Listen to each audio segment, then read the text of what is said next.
Di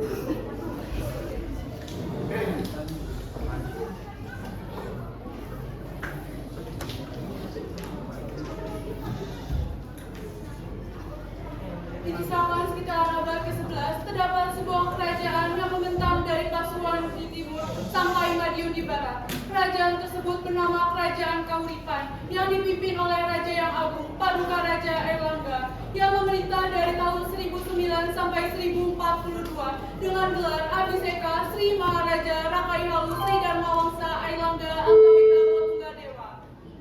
Dengan pernikahannya bersama Kanjeng Ratu Galuh Sekar, mereka berdua dikaruniai anak. Yang pertama, anak Sri Samarawijaya yang merupakan pewaris tahta Kerajaan Kahuripan. Yang kedua, Raden Mapanji Garasakan yang merupakan putra cerdas kebanggaan istana. Keduanya sama-sama memiliki potensi yang sama untuk menguasai kerajaan. Maka dari itu, ambisi yang sama-sama pula yang membuat keduanya diam-diam menyimpan perasaan ingin menjatuhkan satu sama lain. Dan dari sinilah cerita dimulai.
Tolong panggilkan saya Dewasa.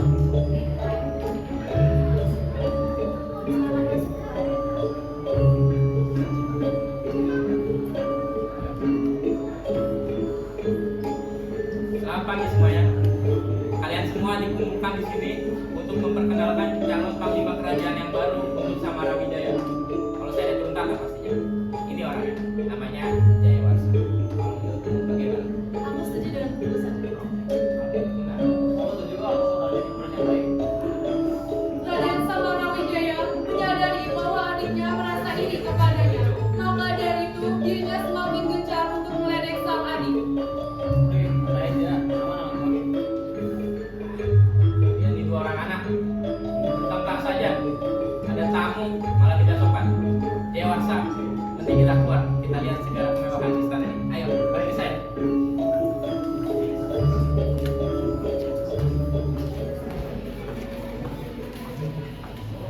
Keesokan harinya, Paduka Raja Airlangga memanggil putra sulungnya, Raden Sri Samarawijaya, untuk membicarakan perihal penting kepada putranya tersebut.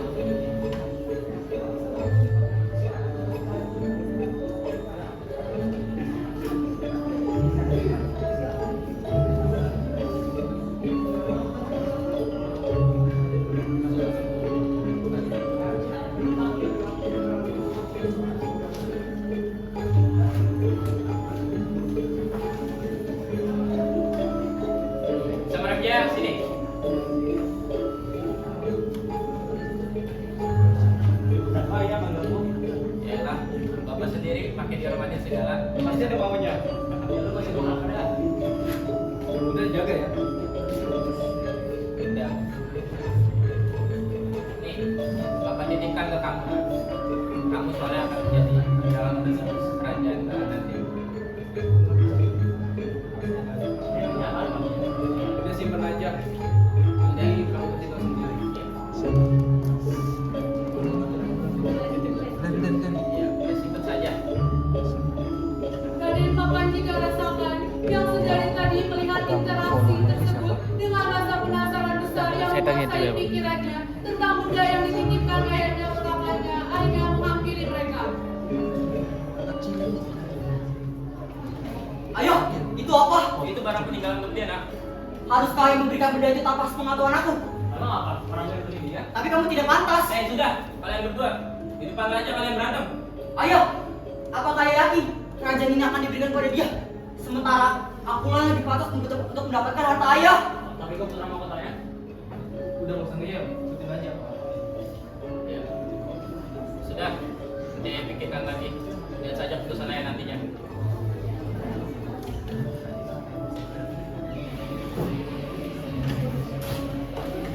Malam harinya, paduka Raja Erlangga dibuat kebingungan oleh permintaan putra bungsunya itu, memanggil Kian Kawitra sebagai penasihat pribadinya untuk membantunya menyelesaikan masalah tersebut.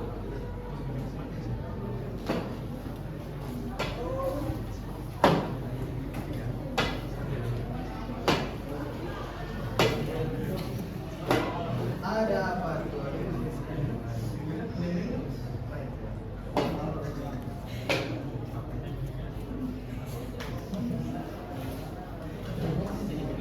Penasihatku.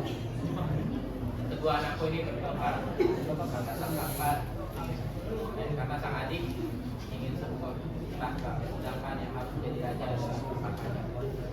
Kalau menurutmu ini bagaimana? Tuhan, saya kan sudah pernah bilang sebelumnya bahwa Tuhan sebaiknya memiliki anak satu saja. Sekarang bagaimana? Saya memiliki satu saran yang bagus untuk Tuhan. Bagaimana jika Tuhan berikan saja semua kerajaan Tuhan kepada anak? Apa nggak ada cara lain selain itu? Tapi hanya ini satu saran yang bisa saya berikan. Kalau itu aja satu-satunya cara. Terima kasih. Ya, sama-sama. Saya permisi.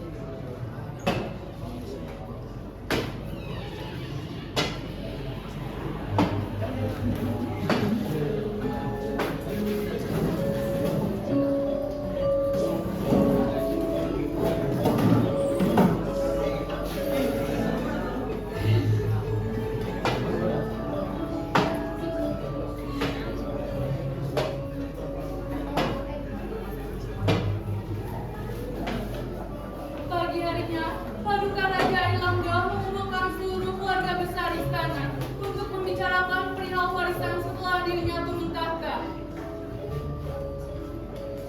Kita dikumpulin di sini karena apa? Kita semua dikumpulin di sini untuk membicarakan hasil dari keputusan saya untuk membagi di dua anak tahtanya. Setelah saya diskusi dengan orang, saya dapat hasil bahwa kerajaan ini bakal dibagi menjadi dua. Oh gitu ya? Ya, mau bagaimana lagi? Ya, mungkin ini satu-satunya cara yang terbaik untuk kalian. Melihat putra sulung raja yang masih memasang ekspresi masalnya, membuat tangan kanan raja itu menjadi tidak tega. Jangan usah cemberut gitu ah. Kan enak aja bebas melakukan aja. BTW kemarin Abi baru nanya, lihat aja selir yang cantik dan mau. Kali aja lihat kali kan. Ya, kalian semua udah tahu keputusan akhir ya kan? Ya sudah, kalau begitu kita bubarkan saja. Mari. Ya, begitulah keputusan final sang ayah yang tidak bisa diganggu-gugat. Ayahnya benar-benar memberikan masing-masing putranya satu buah kerajaan. Kerajaan Panjalu untuk Sri Sangarawijaya dan kerajaan Jenggala untuk Raja Makanjika Rasakan. Bulan demi bulan telah mereka lalui. Kedua kakak beradik itu sudah masing-masing sudah mengucapkan janji suci dengan permaisuri sebagai tangan kanan kerajaan mereka. Semua ini sudah begitu lengkap rasanya hingga suatu hari Mapandit mengingat tentang benda yang diberikan ayahnya kepada kakaknya berbulan-bulan yang lalu, membuat pemimpin kerajaan Nenggala itu kembali merasa tersaingi oleh kakaknya.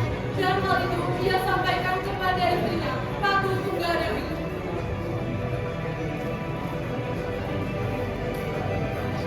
Dewi, Ada apa Kakanda? aku ingin bicara. Bicara apa? Jadi sebenarnya ayah Anda sudah mewariskan sebuah kotak emas ke Kasamara. Terus komplain gitu aja. Kamu rela ambil kartu itu ke tangan Kasamara? Iya. Pakai dong kotaknya. Kalau bisa, aku strategi. Ambil aja kotaknya. Ambil juga Dewi. Baiklah Dewi. Tunggadewi yang menikahi Mapandi karena hartanya sangat tidak rela jika kerajaan yang ditinggalinya harus disaingi oleh kerajaan lain.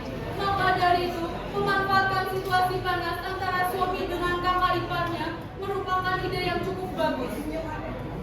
Keesokan harinya, Ratu Tunggadewi memiliki ide untuk memberikan Kanjeng Ratu Galuh Sekar pakaian dengan motif kesukaan beliau yang agar dapat menarik perhatiannya. Dia gayang-gayang untuk memilihkan pakaian dengan kualitas terbaik di istana dan bergegas menuju istana mertuanya.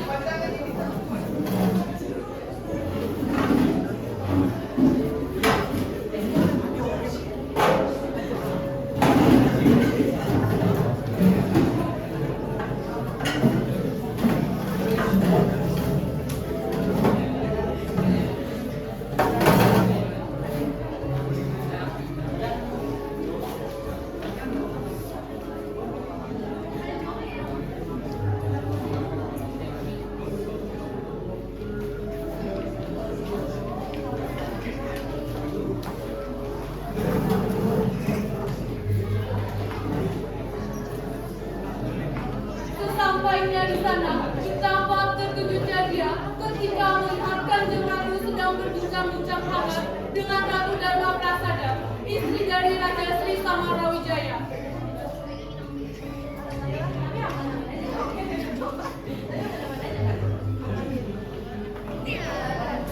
Hai, selamat pagi Tunggadewi. Ayo sini duduk bersama. Halo Ratu. Tidak usah Ratu. Kebetulan saya masih ada urusan lain. Jadi maaf ada tawarannya. Ratu, ada kata-kataku yang salah? Ayo kita bicara di luar.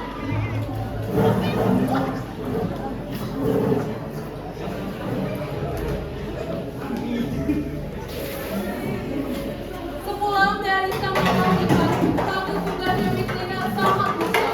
Dia amat sangat memuji suasana tadi. Pertemuan pagi dengan rival kerajaannya berhasil membuat mulut paginya berantakan. Dia pun langsung melupakan segala amarahnya ke suaminya, Raja Mapandi Ganasaka.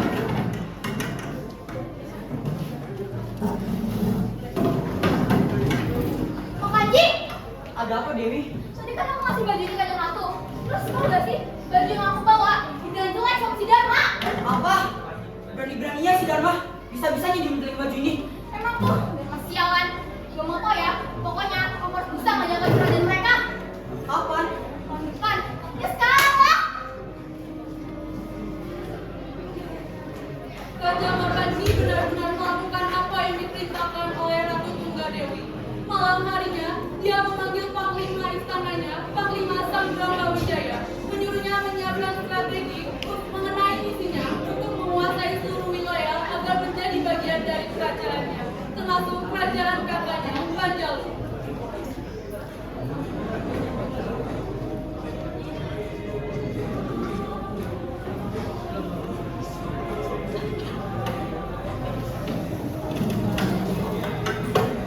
Panglima, aku meminta atur strategi untuk menghancurkan kerajaan Panjalu sekarang.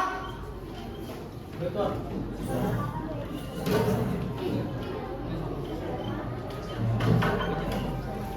Cepat kembali. Betul. Setelah pertimbangan panjang, Panglima Sambrawijaya akhirnya menugaskan salah satu prajuritnya untuk menjalankan misinya, yaitu mencuri kotak emas milik pemimpin kerajaan Panjalu.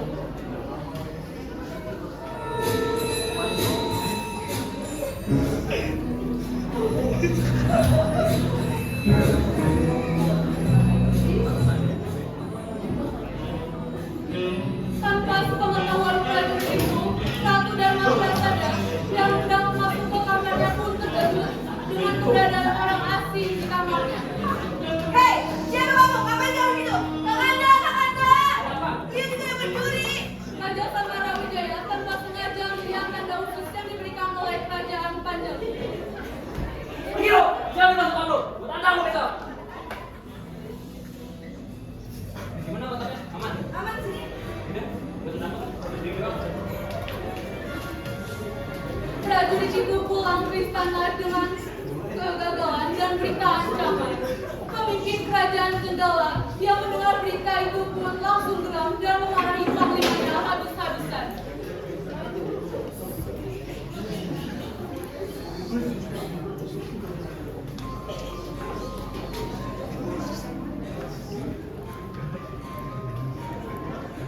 Apa-apaan sih?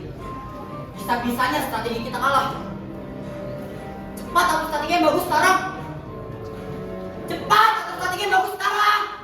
Baik Tuan, saya akan menjalani strategi kali ini. Awas aja ya. Jika sampai kalah, aku akan memecatmu. Baik Tuan. Malam harinya, Panglima Sang Brahmawijaya merupakan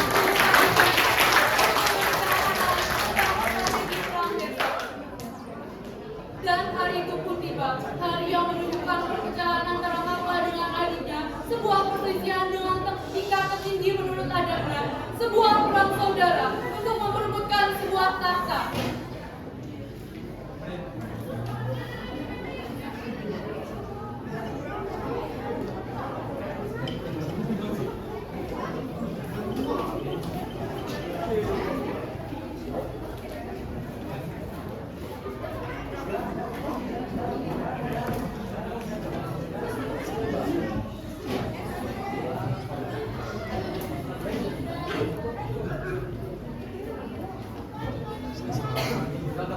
Kerajaan Panji. Lo apaan sih? Main batang mulu. Kakanda, aku sudah cukup bersabar dengan keistimewaan kamu yang sudah diberikan pada ayah Anda. Sementara akulah yang lebih pantas untuk mendapatkan harta ayah. Dan aku tidak akan pernah rela jika harta ayah diberikan pada orang yang salah. Tapi gue putra mahkotanya. Serang!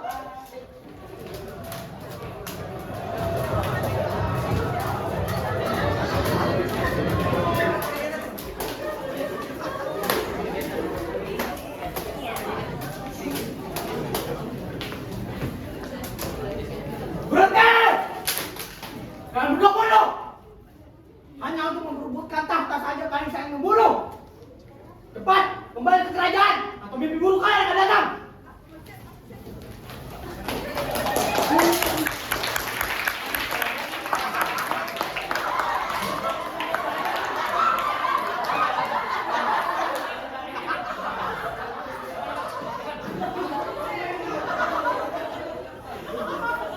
Semuanya ubah, menyisakan kehancuran dan kekecewaan. Dan pemimpin kedua kerajaan tadi, sekaligus dalam dibaliknya, hanya diam tak berkutik di hadapan sang ayah.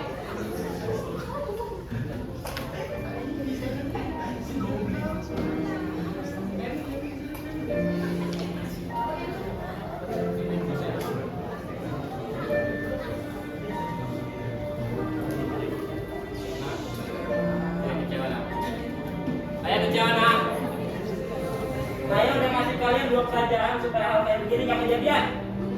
Ma Panji, udahlah, tunjuk aja sama kakakmu sendiri. Cepetan. Udah sana, keluar. Bikin malu ayah saja.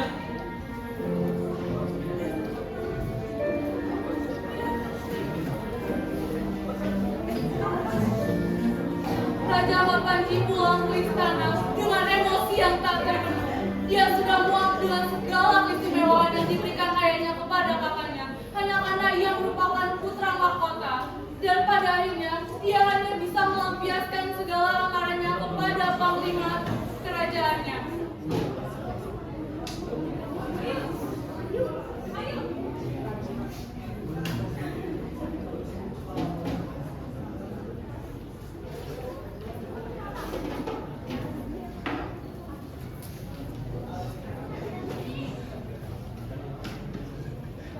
Panglima, saya sudah cukup muak dengan keistimewaan yang sudah diberikan pada kakakku. Panglima, cepat atau strategi balas dendam untuk menghancurkan kerajaan Panjalu sekarang. Baik Tuan, saya akan membuat strategi. Cepat kembali.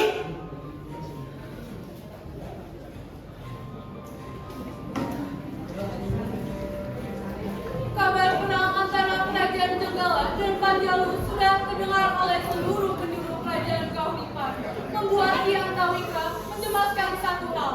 Dia pun menuliskan surat untuk diberikan kepada Ratu Istana Panjalu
dan membacanya dengan seksama.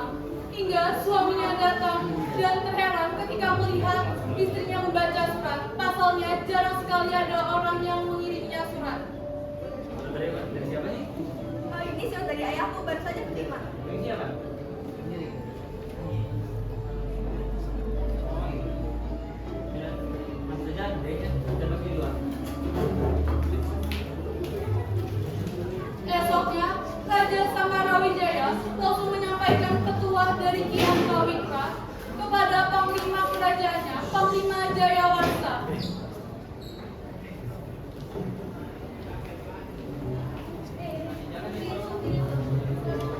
Kamu tuh duduk. Tapi dari kursi tuan. Udah, sendiri ya, Bi.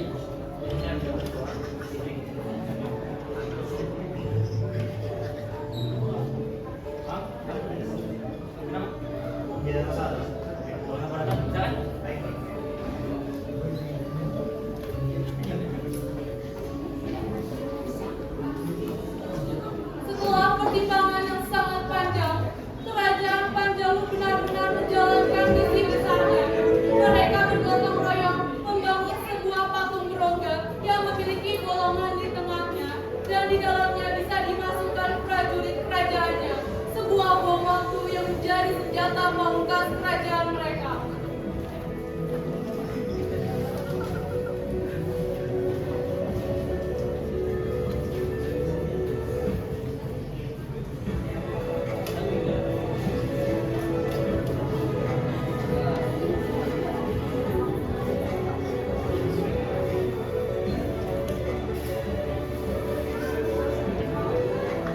Setelah hari-hari panjang yang melelahkan, patung itu berhasil dibangun dan diletakkan di dekat wilayah kekuasaan kerajaan Jenggala.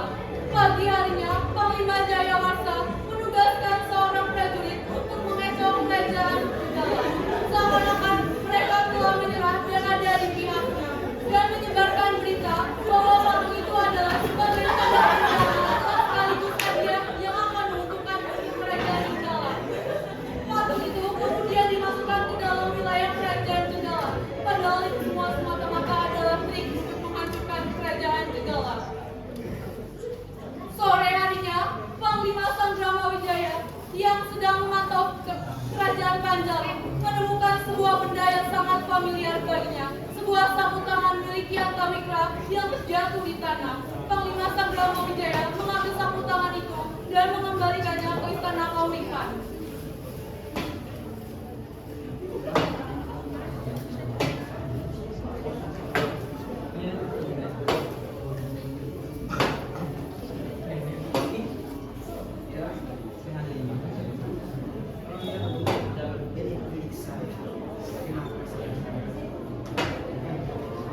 Sejak dulu sih kamu tidak pernah biasa.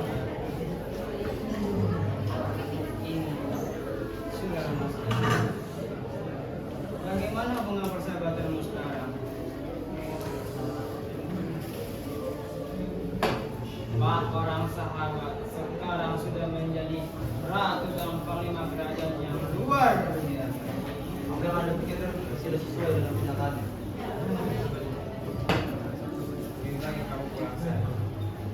Sanggrawijaya berniat langsung balik ke istananya kala itu.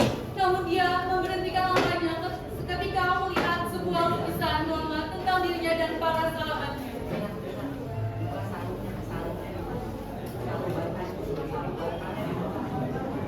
Lama sekali dia memandangi foto itu dengan sorot mata sendu sampai akhirnya dia pergi meninggalkan istana Kaulikan.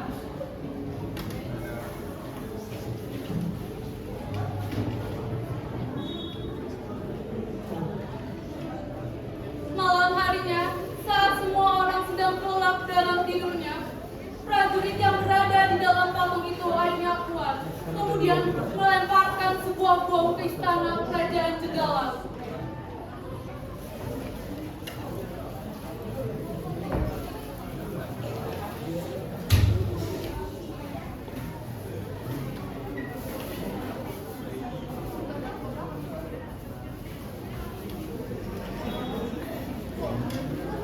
Selamat malam, Dewi.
Di tengah-tengah suasana duka itu, Raja Samarawijaya, sang putra sulung, datang kepadanya.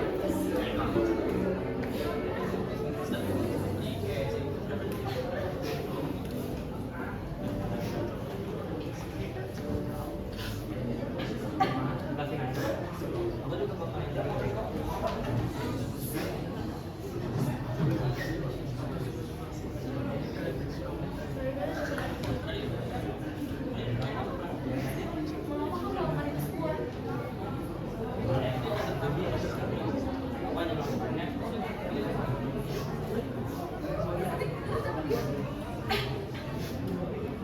Adikku sekarang di mana? Kau dengan tega melakukannya kepada adikmu.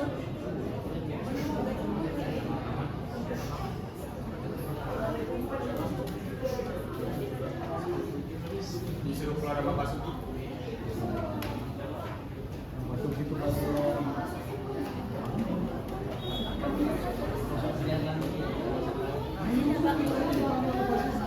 Raja Samarawijaya pun langsung Biarin aja deh. Kalian dipanggil sama Pak Sugi.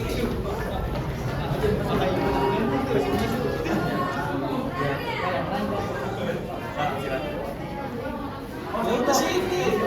Kenapa saya nggak kenalin? Oh, jatuh mal. Gak apa-apa, dijeda dulu nggak apa-apa.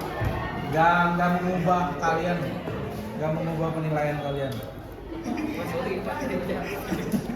Gak apa-apa, teknis itu mah. Ayo cepet. Lagi dijeda.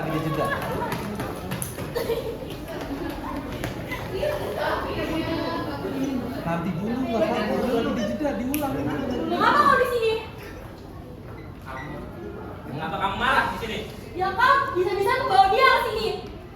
Nah, dia akan menjadi raja selanjutnya. Seenaknya kau. Bagaimana dengan anakku? Biarkan dia. Dia sudah membunuh adiknya sendiri. Tapi itu tidak kesalahan dia. Udah. Ini berantem ah. Keluar sana. Sar egois.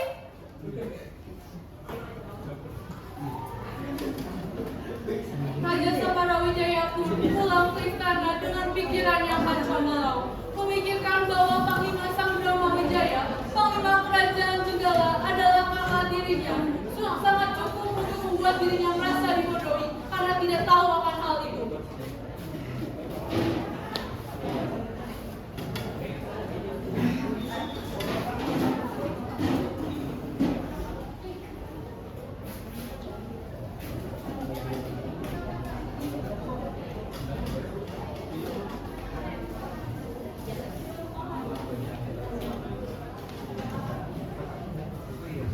Saya bukan ini ya.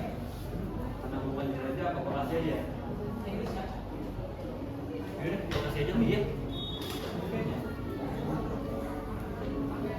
Dan hari ini adalah hari yang ditunggu-tunggu pun tiba. Hari penurunan tahta untuk Paduka Raja Airlangga dan juga hari kenaikan tahta untuk Raja Samarawijaya, Raja Kerajaan Jenggala yang baru.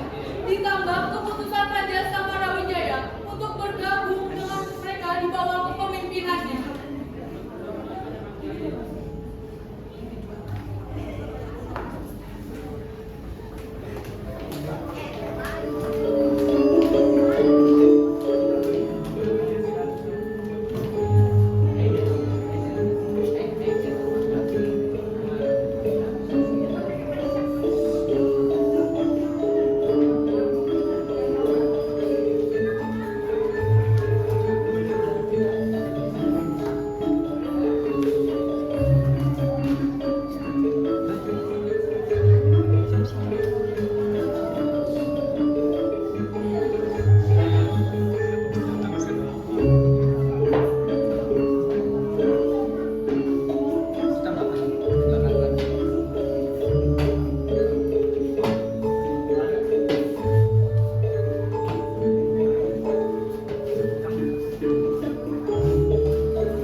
Thank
you.